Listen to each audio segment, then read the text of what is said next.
Oh, Y'all be cool. Coach Connor Riley coming in. Oh, Coach.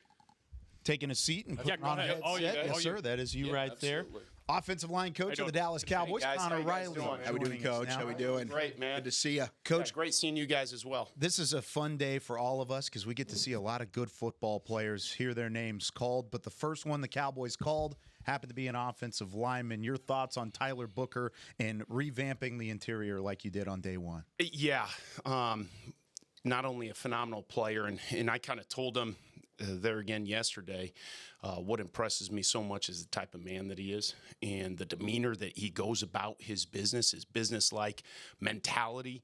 And I think that everybody in this building and all Cowboy fans are beginning to get an understanding of what we've seen with Tyler throughout this process. The film speaks for itself. It really does. You're looking at a guy who's extremely smart, extremely physical. He's got a ton of athletic tools, and I think his ceiling is extremely high. I'm curious what the process has been for you guys getting hired. What was it, late February, and having to catch up not only on this draft class but also on the team you had already. What does this process look like for you for the last couple of months? If you could walk us through. Yeah, it's been very unique for me, obviously, coming from the college game and understanding the differences of getting into the NFL and the involvement of our evaluation piece in this draft process while still getting to know our team. And what it really comes down to is the direction and leadership of Shadi, the Jones family, the scouting department. It's just been phenomenal. It's been a little bit of a grind. There's no doubt about it in catching up on those things. But every single day has just been phenomenal. You know, and it's a little bit different every day, you know, and there's great people in that office. There's great people in this building, and that's the biggest thing that I noticed that has helped make this transition so smooth. So it's been fantastic. So we're going to come back on the radio side of things. We were on the internet. I'm going to reintroduce you, and then Brian's going to ask the next Okay. question. It's kind of a wonky Thank you, thing Coach. here on day 3. Not a problem, guys. We're in like two places at once, I like know, yeah. Interstellar. Yeah. If you've ever Okay. seen it. Back here, day 3 of the 2025 NFL Draft on 105.3 The Fan and DallasCowboys.com as we continue to roll through some interviews leading into the start of the 4th round here at the Star in Frisco. We have offensive line coach Connor Riley in his first year with the Dallas Cowboys, coming from the college ranks and securing a first-round offensive lineman in Tyler Booker. Brian. Coach, I was going to ask you, you've got some young guys, but some veteran guys, and they're on their 3rd offensive line coach now. Mm-hmm. Is that a different transition?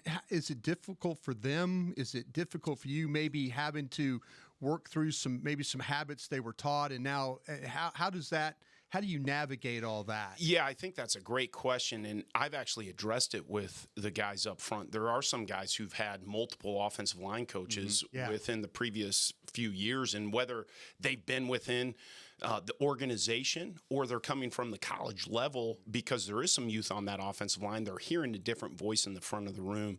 And you know, what I've continued to tell them is, yeah, there's going to be some adjustments, whether it be technique, whether it be some of the language, and we are having a lot of carryover within that language. But they've all been extremely receptive to all of those changes that Coach Adams and myself and the entire offensive staff and obviously Shadi have brought to it. So really excited to get to working with these guys here in the next few weeks. When it comes to the guard play, how important is the athleticism versus, okay, I see a guy that's clearly got the power and I can work through that with the technique? Yeah, I think that you really, at the end of the day, you want a combination of both. And you're looking at, we do need athletes. We do need guys who can bend. We do need guys who can transition on blocks.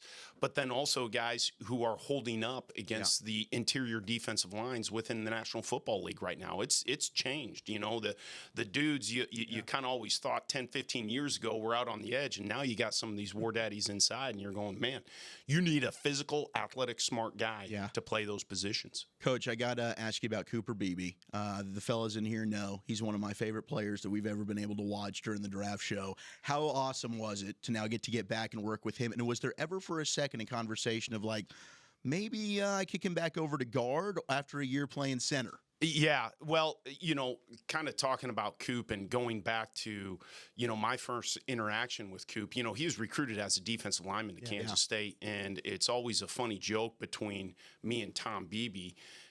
he had committed as an offensive line, or excuse me, a defensive lineman, and then I showed up on the home visit, and Tom's like, and he got that phone call.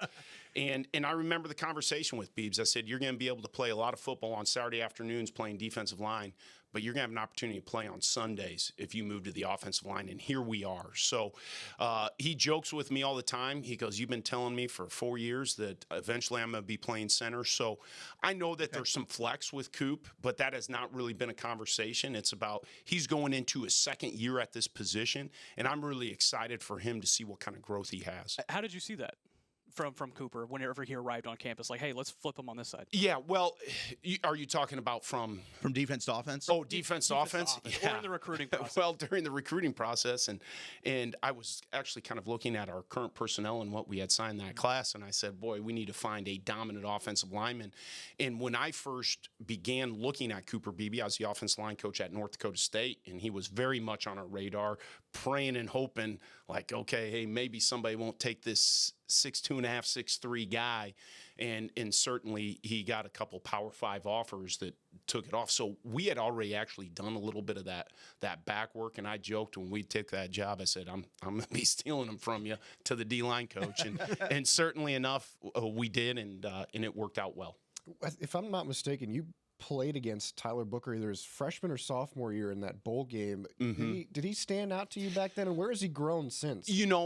For me as an offensive coach in some of the defensive weapons, I'm not going to lie to you, those were kind of at the forefront of what my concerns were that morning in New Orleans. Alabama had a couple of them. Right?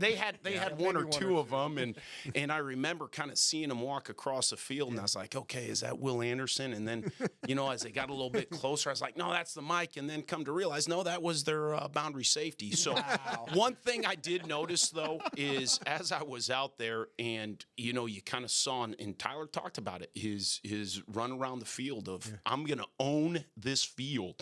And I remember a couple of those dudes walking by or jogging by going, oh, man, these are some big, physical, athletic-looking dudes here. How much does it fire you up when you hear Tyler say, the things like, hey, I want to take guys and make them lose their love for football? It's amazing. We had done quite a bit of homework with Tyler, and I had an interview with him, and I was just blown away. And it was my first interview, and I'm like, gosh dang, is everybody gonna be this good? Yeah. And so when you're hearing him say those things, and then ultimately they translate on film, because it's one thing. Anybody can sit here with a voice box and talk about it. Yeah. But then when it translates and you see it in the way that he plays, that's to me what fires me up, is that, he's going to put it out there, but then he's going to go out and deliver. Your perspective and Junior Adams' perspective, and even Shimko to a certain extent, is pretty unique in the sense that you guys coached against a lot of these guys, coached with some of these guys. How much have you been used during the process as be like, hey, you played against this guy that one time in week 7. Do you remember anything? Yeah, we as guys who've transitioned from the college, and I think it's a testament to the people within this building that they're saying, no, let's value the opinions, let's value the people within this building. So, a lot of the conversations, as we've gone through some offense linemen, it's been, I remember recruiting him, and he told me no so he could go to school X, Y, or Z. But it has been, and I really appreciate it, the insight that we can potentially give into some of these guys, having played against them, having had recruited them, been in their homes.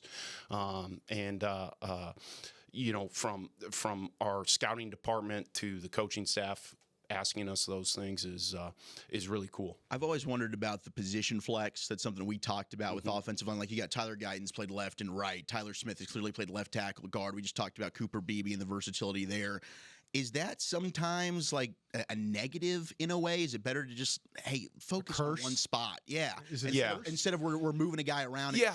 It's kind of goes to that thought of like, hey, do I want him to be a jack of all as opposed to a master of one? Yeah. But when you look at the roster size within the National Football League, you look at the duration of the season, what you have to look at is what kind of value they ultimately bring to that football team. And when you have position flex, yes, you do want to focus on and give them opportunity to reach their ceiling at a particular position. But at the end of the day, too, and I appreciated what Tyler talked about yesterday about getting uncomfortable. Yeah. Well, one way of getting uncomfortable is having to play multitudes of positions, maybe getting out of that comfort zone. And then does that prepare you on a Sunday afternoon for when, hey, there's going to be some uncomfortable situations, and how are you going to respond? How are you going to handle it? So I do think that there is a balance of finding what kind of value you bring to the team, but how do we maximize your ultimate potential? You have one more question, Brian? Good, thank you. All right. So, Coach, thank you so much for taking some time. One of the things I loved about Tyler's comments was he talked about the tradition, and you were one of the real forefront possibilities to continue that tradition on the offensive line here with Can the I get one more quick one in? Real quick. I asked Clayton Adams, what's going to be the nicknames for the Tylers? Because you can't call them all Tyler. What are you doing? Yeah, well, we got T-Sizz, we got T-Book, Okay. and we got T-Steel. So, it's an interesting thing. I can go back to a quick story, and I know we're running out of time. I was at North Dakota State, and at one point I had 3 guys in the offensive line room named Zach Johnson. All 3 of them had first and same last name. So, we went to, Jabba. He was Jabba the Hutt. Then we had Zeege, and then we had little Zach, who, is 6'6", 320 pounds. So we're going to find our way with those 3 guys. You did a great job with those kids up there at North Dakota State. I by appreciate the way. You guys live down here. You guys need to pay no doubt. taxes. Yeah. But you did a great job. Well, I can tell you this: it's changed a little bit down here Heck yeah. in my Sure has. in my 5 times down here. Yeah. It really has. I joke. I said the building that we're in. The first time I was here, I remember in a bus driving by, and there's a big wooden sign, "The future home of the Dallas Cowboys." And for me to be sitting here with you guys, being here, man, I'm pinching myself. And so now you're you actually guys- paying taxes here. yeah, I am. No, yes, you yes. guys did a tremendous job. I with appreciate program. that. Really Thanks, have. guys. You're the man, Coach. Thank you. Connor, so Really much. appreciate you guys. Appreciate you so Yeah, much. Good thank you luck guys. for the rest of the draft and the rest of the offseason as well. I really appreciate it. Thanks, fellas. All right, more of the 2025 NFL Draft on 105.3 The Fan and DallasCowboys.com next.